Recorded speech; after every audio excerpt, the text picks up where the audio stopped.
Hello, I'm Anna, and tonight's story is the story of Hope, written by Giles Paley-Phillips with illustrations by Hannah Asen. Once upon a time, there was a little girl named Amala. She had curly dark hair and big green eyes, and her very name meant hope. She was 12 years old, and she loved nothing more than running through the tree-lined streets of her city with her friends. But gradually, the streets stopped humming with the sound of motor cars and bustle of people. The buildings around became empty and broken. Then a darkness came and covered the land. The sound of gunfire ripped through the clear air. In a tent, high above the city streets on a hillside, Amala and her younger brothers huddled around candles and told each other stories. Day after day, the children would stay close to the tent, not wanting to stray too close to the darkness.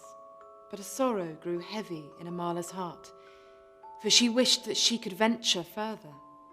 One day she saw her father with his head in his hands.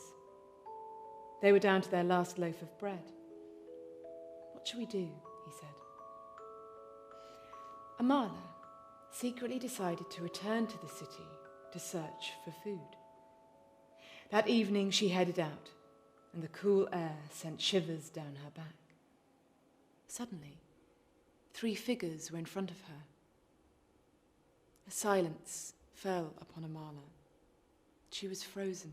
Hands reached out at her from the darkness.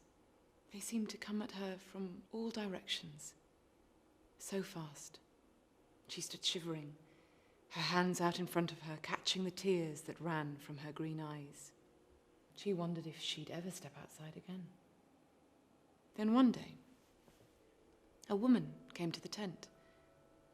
She had a warmth in her smile that made the girl turn to her, like a flower facing the sun. She asked if Amala would like to meet some other girls. "It's safe," she promised.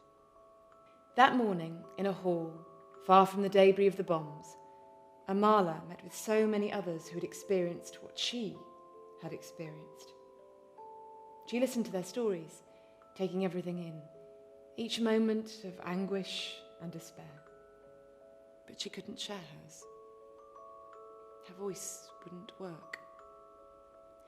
The women came and handed her a piece of paper and a pencil.